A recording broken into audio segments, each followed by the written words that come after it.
kita harus memiliki nilai yang diharapkan. Yang pertama ada nilai mandiri, kemudian nilai inovatif, kolaboratif, kemudian nilai reflektif dan nilai kreatif. Kemudian peran kita sebagai guru yang pertama adalah menjadi pemimpin pembelajaran. Yang kedua, menggerakkan komunitas praktisi. Nah, ibu-ibu di sini adalah contoh komunitas praktisi, komunitas atau kumpulan dari orang-orang yang semangat untuk belajar. Kemudian yang ketiga adalah menjadi coach bagi guru lain. Diharapkan ibu-ibu tidak hanya unggul untuk dirinya sendiri, tetapi bisa menjadi coach atau pendamping atau pembimbing bagi guru lain. Intinya nanti bisa menjadi berbagi praktik baik. Kemudian nilai dan peran sebagai seorang guru tadi akan menunjang terbentuknya visi yang sudah kita bentuk.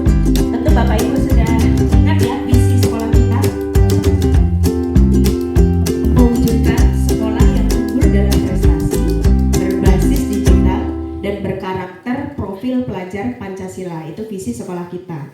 Nah, di visi itu tentu akan ada trik-trik atau misi yang akan kita jalankan untuk mencapai visi tersebut. Nah, trik-trik tersebut diantaranya adalah budaya positif. Apa sih budaya positif? Budaya positif adalah segala sesuatu yang bersifat universal yang menjawab 5 kebutuhan dasar manusia. Yang pertama, kebutuhan akan kesenangan. Yang kedua, kebutuhan akan cinta dan kasih sayang. Yang ketiga, kebutuhan akan kebebasan. Yang keempat, kebutuhan akan penguasaan. Dan yang terakhir adalah kebutuhan bertahan hidup. Nah, biasanya untuk siswa ini dominan di kesenangan, cinta dan kasih sayang serta kebebasan. Itu untuk siswa. Nah, untuk menjadi siswa yang merdeka, Bapak Ibu harus bisa menghantarkan anak-anak ini untuk mencapai 5 kebutuhan dasar ini. Bagaimana caranya? Jawabannya adalah dengan budaya positif. Apa sih budaya positif? Budaya positif itu adalah segala sesuatu yang bersifat positif yang mampu menghantarkan kita untuk mencapai tujuan yang kita harapkan. Nah, budaya positif ini lahir dari kelas kita. Tidak semata-mata langsung timbul budaya positif itu seperti apa. Tidak seperti itu. Budaya positif ini muncul dari kelas kita melalui peraturan kelas. Apakah ibu-ibu sudah membuat peraturan kelas? Sudah, pasti sudah ya. Setiap kelas pasti memiliki peraturan kelas. Nah, peraturan kelas yang Bapak Ibu sudah buat akan menunjang terbentuknya sebuah keyakinan kelas. Oh, apakah hal ini adalah hal yang sama atau hal yang berbeda? Keyakinan dan peraturan kelas itu dua hal yang berbeda. Peraturan kelas itu seperti tata tertib atau aturan yang Bapak Ibu berikan kepada siswa untuk mematuhi aturan tersebut. Sedangkan keyakinan kelas adalah segala sesuatu yang bersifat universal yang di dalamnya terdapat nilai-nilai kebajikan. Jadi kalau keyakinan kelas itu nilai kebajikannya muncul. Contoh peraturan kelas, dilarang membuang sampah sembarangan. Itu peraturan kelas. Kalau di keyakinan kelas, kami ingin menjadi siswa yang peduli terhadap lingkungan. Itu keyakinan kelas. Misalnya lagi, dilarang mengerjakan soal ulangan dengan cara mencontek. Kami ingin menjadi siswa yang disiplin dan bertanggung jawab. Jadi nilai kebajikan itu muncul dalam keyakinan kelas. Kalau peraturan kelas itu hanya sekedar aturan. Jadi tidak muncul nilai-nilai kebajikan. Itu kalau perbedaan peraturan kelas dan keyakinan kelas.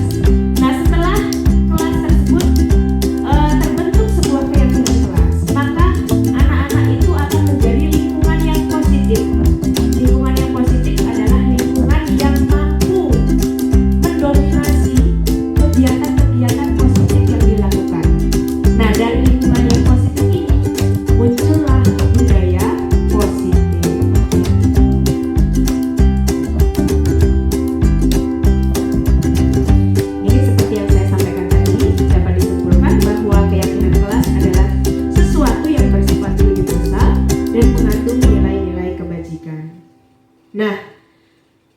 Untuk mencapai budaya positif, ibu-ibu perlu melakukan motivasi atau memberikan motivasi kepada peserta didik. Nah, motivasi itu biasanya berupa kalimat persuasif, ajakan. Nah, motivasi itu terdiri dari 3 hal. Motivasi untuk menghindari hukuman, yang pertama. Kemudian motivasi untuk mendapatkan imbalan. Dan yang terakhir, motivasi untuk menghargai diri sendiri. Sejauh ini, pernahkah ibu memberikan motivasi atau reward kepada anak-anak? Pernah. Ada yang bisa mencontohkan reward pernah apa yang pernah ibu berikan? Jajan. Siapa yang dapat nilai 90 misalnya atau 100, ibu berikan hadiah. Kira-kira reward atau motivasi itu masuk ke mana? Mendapatkan imbalan. Betul? Nah, dari 1, 2, 3 yang paling sering ibu-ibu lakukan, maksudnya yang mana? Mendapatkan imbalan. Tentu anak-anak akan lebih termotivasi karena iming-iming, ya kan? Karena hadiah. Nah, ternyata itu tidak boleh dilakukan. Ya. Nah, motivasi yang diharapkan adalah motivasi yang ketiga. Motivasi untuk menghargai diri sendiri. Jadi muncul kesadaran dalam diri sendiri bahwa ketika saya harus dapat nilai 90 atau 100 itu karena usaha dan kerja keras saya. Itu motivasi yang harus muncul. Nah, bagaimana motivasi menghukum? Pernahkah kita melakukan? Kayaknya sering, saya juga pernah melakukan. Misalnya, kamu tidak mengerjakan PR, coba salin kalimat permintaan maaf sebanyak 1 lembar supaya tidak melakukan lagi. Nah, itu motivasi menghindari hukuman. Jadi anak-anak mengerjakan PR karena nggak mau nulis tegak bersambung. Nah, itu hati-hati. Ternyata kita masih sering melakukan kesalahan-kesalahan. Nah, sebaiknya kita menanamkan motivasi yang ketiga, ya. Kemudian lanjut. Ini yang penting banget atau penting sekali untuk diingat. Posisi kontrol kita sebagai seorang guru. Yang pertama adalah penghukum. Yang kedua adalah membuat orang merasa bersalah. Yang ketiga, posisi kontrol sebagai teman. Yang keempat, posisi kontrol sebagai pemantau. Dan yang kelima adalah posisi kontrol sebagai seorang manajer. Baik, kita kupas satu persatu ya. Posisi kontrol sebagai penghukum biasanya menjas kesalahan anak. Kamu tahu ini hari apa? Kenapa pakai sepatu warna merah? Tahu nggak? Dari kejadian ini kamu harus dihukum. Posisi kontrol sebagai penghukum. Mungkinkah kejadian jeleknya akan berulang? Mungkin, karena yang berbicara adalah guru lain. Ketika guru yang lain di kelas itu, dia tidak akan menghiraukan, yang ngomong gitu kan Bu A, yang masuk sekarang Bu B, gitu. Jadi tidak akan menciptakan efek jerah. Penghukum ini biasanya membuat peraturan di atas segala-galanya. Tidak ada toleransi. Itu penghukum. Yang kedua, posisi kontrol sebagai membuat orang merasa bersalah. Ciri-cirinya, orangnya lemah lembut, bahasanya halus, tapi nyelekit. Lemah lembut, halus, tapi maknanya dalam, menusuk di hati. Sehingga anak yang diajak bicara atau anak yang melakukan kesalahan merasa bersalah, sangat-sangat bersalah. Itu tipe posisi kontrol sebagai pembuat orang merasa bersalah. Baikkah ini dilakukan? Tidak, karena dapat mengakibatkan depresi mental. Jadi dia membuat dirinya memposisikan sebagai orang paling bersalah di dunia. Itu posisi yang kedua. Yang ketiga, teman. Teman ini adalah, mungkin kalau dilihat dari judulnya, kita akan berpikir ini adalah posisi kontrol yang aman. Ternyata ya, posisi kontrol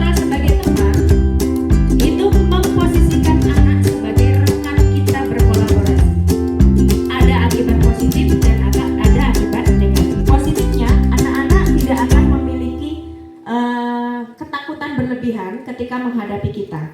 Negatifnya, anak-anak akan menggampangkan kita, tidak mengerti bahwa ada perbedaan posisi antara guru dan siswa.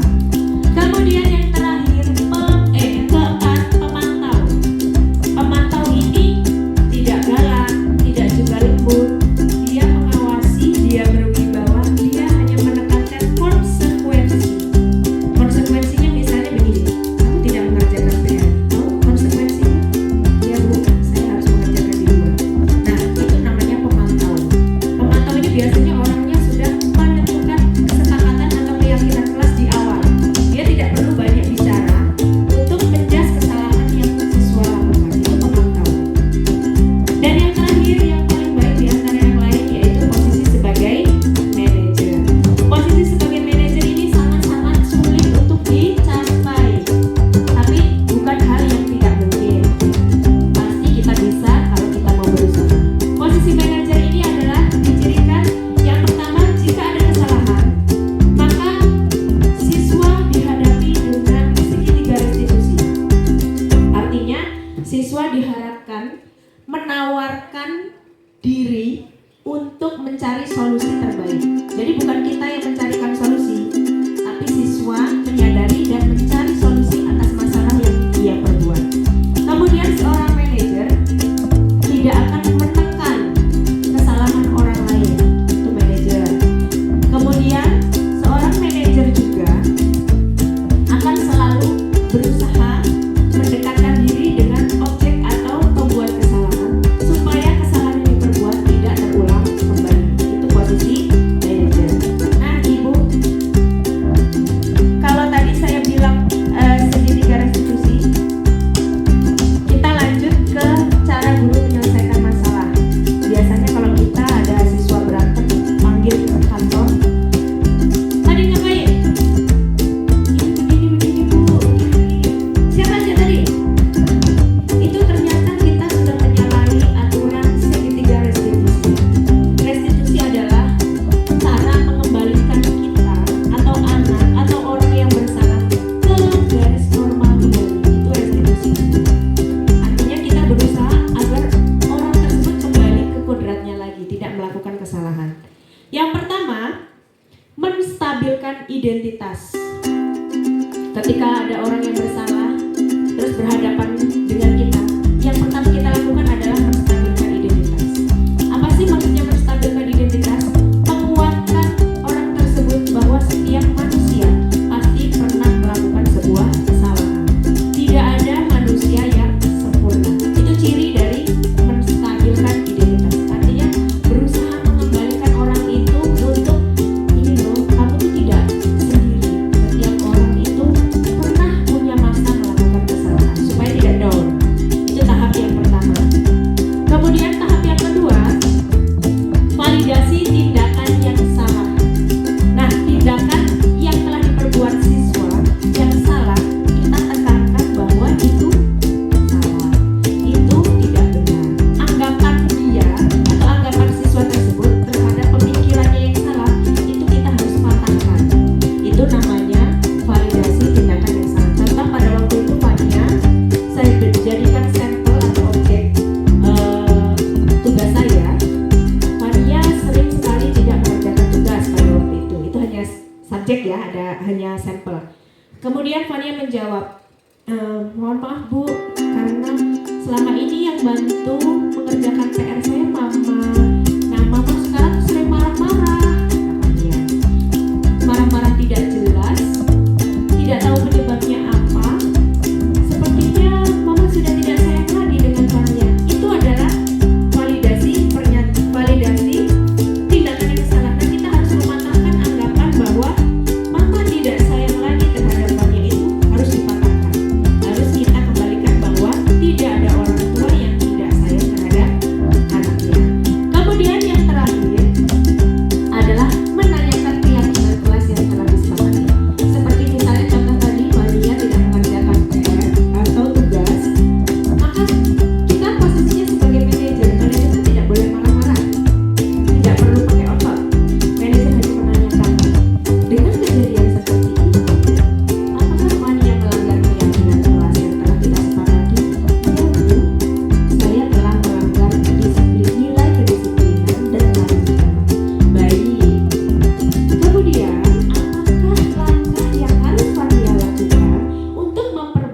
kesalahan.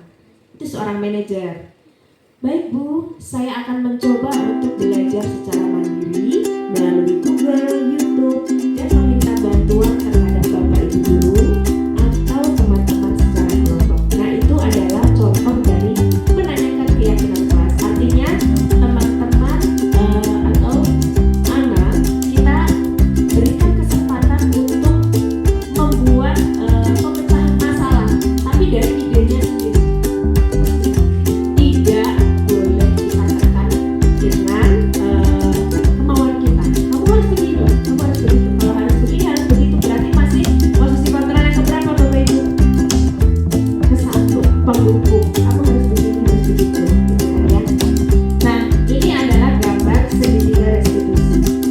Jadi kalau ada masalah dengan anak, ibu-ibu bisa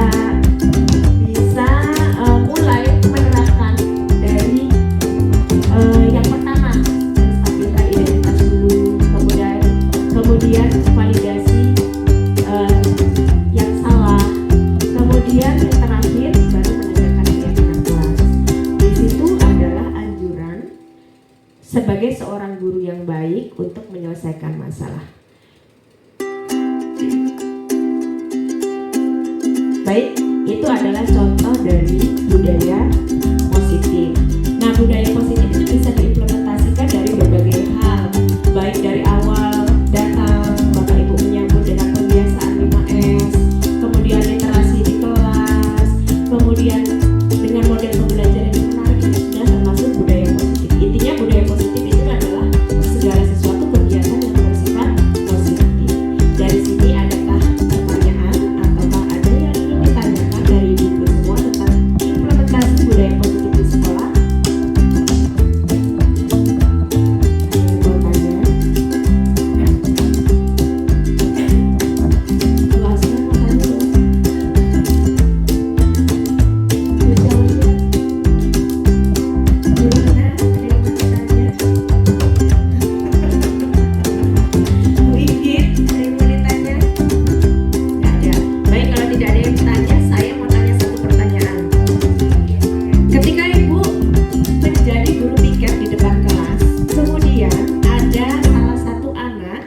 Yang memakai sepatu kebetulan berwarna merah. Jika Bapak Ibu sebagai posisi penghukum, apa yang Bapak Ibu katakan? Hukum.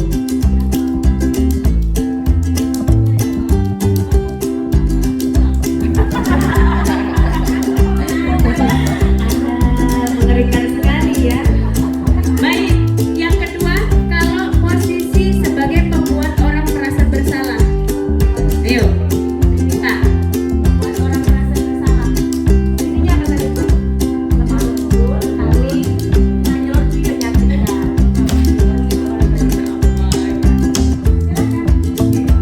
Coba kamu lihat sepatu yang kamu gunakan warna apa? Anak cantik. Karena itu perempuan ya Bu ya. Kamu lihat kamu gunakan sepatu warna apa? Misalnya dia menjawab warna merah Bu. Oke, bagus banget ya warna merah. Cocok banget untuk dibawa, untuk digunakan untuk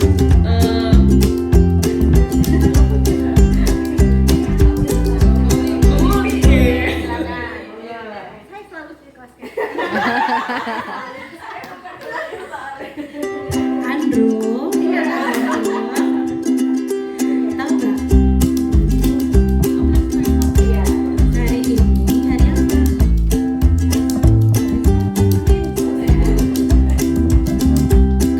Kalau hari Senin tuh pakai sepatunya apa? Hari apa? Kamu tuh pakai sepatu warna apa? Kamu kan dengan hari ini. Besok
mengimplementasikan di sekolah dengan baik. Karena waktunya sudah cukup, terima kasih saya ucapkan sekali lagi karena ibu-ibu semua sudah meluangkan waktu untuk mengikuti pengibasan atau berbagi praktik baik dengan saya tentang budaya positif di sekolah. Mohon maaf apabila ada kesalahan dalam bertutur kata dan bersikap. Saya akhiri. Wabillahi taufiq wal hidayah. Wassalamualaikum warahmatullahi wabarakatuh.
Assalamualaikum warahmatullahi wabarakatuh. Perkenalkan, saya Grisia Linda Dewi SPDGR. Saya adalah rekan sejawat dari Mutiara SPDGR, salah satu calon guru penggerak angkatan kelima yang saat ini bertugas di SDG 1 Gunung Madu, Kecamatan Terusan Nyai, Kabupaten Lampung Tengah, Provinsi Lampung.